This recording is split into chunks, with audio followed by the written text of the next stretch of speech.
you take half the distance from one point to the other between two atoms, because since atom is so tiny, it's really hard to find the distance, the radius of a single one. So what you do, you just get two adjacent ones and get half the distance. Atom's not that tiny. So if you look at the periodic table and you look at the radii across a period, what do you see happening? Well, you see there's a decrease in radius, right? Can you see that? Like, let's say we look at K, potassium, going from K to Kr to krypton, you see that it's getting smaller. So what's causing the radius to shrink as you're moving across a period? What's happening is the nucleus is becoming more positive.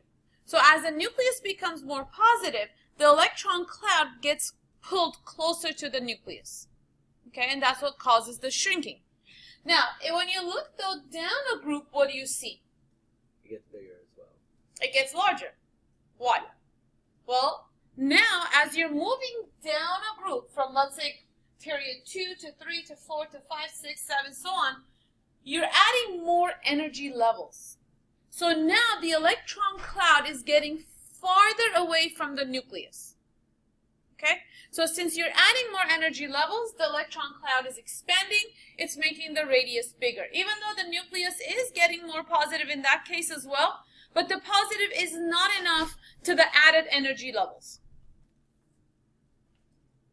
Okay? So protons are added to the nucleus moving across the period from left to right because it increases the charge of the nucleus, which in turn causes the electrons to be pulled closer to the nucleus.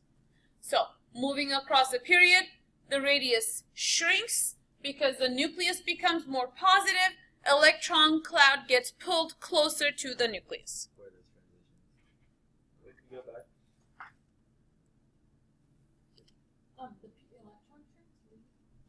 The radius.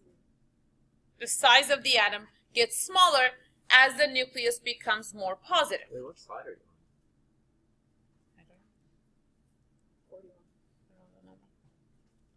on? Okay, so period trends. As you're moving across a period, it gets smaller because, as you can see here, the positive, if the nucleus is becoming more, so the electrons are being pulled closer to it. Moving down a group, radius gets larger, again, because you're adding more energy levels, and addition of the shells increases the distance from the nucleus and therefore increases the size of the atom. So when you add one energy level, it's obviously smaller, second energy level is farther away, third one is even farther, and so on. So the electron-electron repulsion plumps up the atom. So they're kind of pushing out instead of being pulled in this case. Okay? So, across the period, it's shrinking, down a group, getting larger. So that's the trend. The second property is ionization energy. Ionization energy is amount of energy required to remove an electron from a neutral atom. So the amount of energy it takes to make an atom positive. Does that make sense? So the amount of energy it takes to make an atom positively charged. Now, ionization energy increases across a period. Why? Think of in terms of atomic radius. If the radius is getting smaller, right, that means the electron that needs to be removed is closer to the nucleus. And if it's closer to the nucleus, there's greater pull on that electron. It takes a lot more energy to remove it. Down a group, it will increase. It will decrease because of, again, the atomic radius. So, periodic trend, across a period it increases because the radius is getting smaller, so the electron that needs to be removed has a greater pull by the nucleus. Can you say that one more time?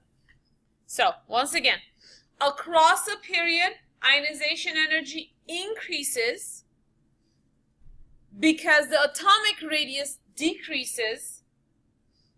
Therefore, it takes a lot more energy to remove the electron that's closer to the nucleus than the one farther from the nucleus. Okay? it decreases across a group, down a group, because the radius gets larger. So as the radius gets larger, the electron that needs to be removed is farther away from the nucleus.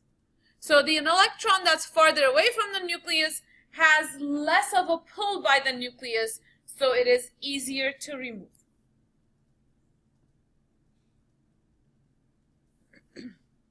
So the electron shielding causes a decrease in the nuclear charge, the electron-electron repulsion forces increase, and then it makes it easier to get rid of that electron on the outermost shell.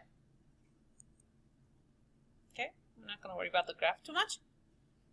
Now, each ionization energy, each successive ionization energy is going to be greater than the one before. What does that mean? Let's say we're removing an electron from something like sodium. How many valence electrons does sodium have? If it's in group 1, that means it has 1 valence, right? When you look at the electron configuration, it's 1s2, 2s2, 2p6, and 3s1. So when sodium loses an electron, it loses it from the 3s1. When it loses it from 3s1, what's left over?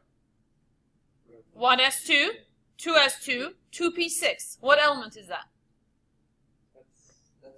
That's a noble gas. That's a noble gas, exactly. Argon? Neon. No. So it will get the configuration of a noble gas. Does it want to lose any more electrons? No. No. So if you try to remove an electron from the 2p6 of sodium, what would happen? It would require huge amounts of energy. So the second ionization energy of sodium is so much greater than the first ionization energy of sodium. Okay? So as you start removing electrons that are in the inner shell and not the outermost, then it's going to take a lot more energy to try to remove an electron that's closer to the nucleus, right, and has a greater pull. Yes. Define ionization. Ionization energy is the amount of energy required to remove an electron.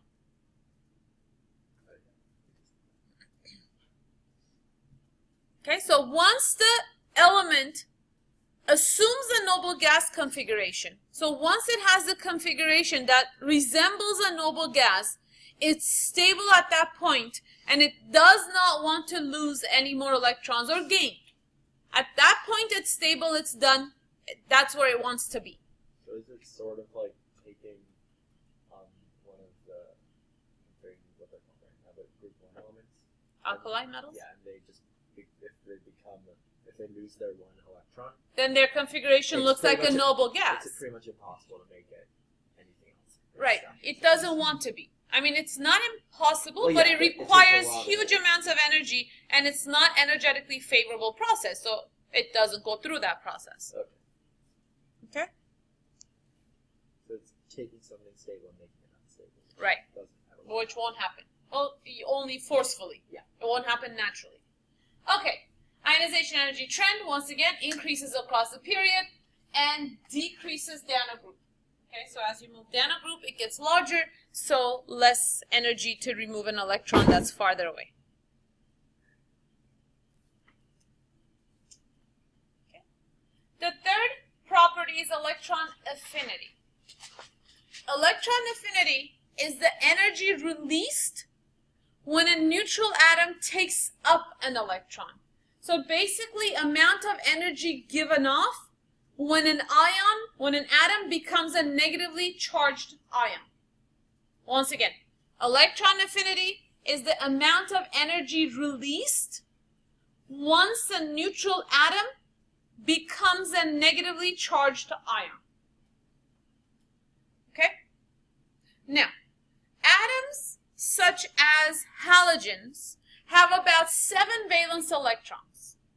So what they want to do to become stable is to gain 1 more. So halogens have a lot of electron affinity. So they give off a lot of energy when they become negatively charged. That's not the case with group 2 or group, any of the metals. Metals like to lose electrons, whereas non-metals like to gain it.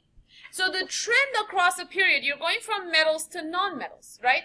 So you're going towards ones that like to gain electrons. So electron affinity is going to increase across a period because you have two reasons. One reason is that you're going towards the nonmetals, which like to gain. The second reason is because since atomic radius decreases across a period, it has a greater pull, greater attraction towards an extra electron. Okay, so it increases across a period because, again, the nuclear charge increases. That's what the ZF is. The nuclear charge increases across a period, and therefore it has a greater pull on the electron. Down a group decreases because, just like we said, down a group you have a larger radius. And a larger radius means that you have less of a pull on the electron. Okay? So decreases down a group, same reasoning, electron-electron repulsion forces, shielding causes a decrease in the nuclear charge. Okay? Now we're going to do a little activity. So let's see, how does this work?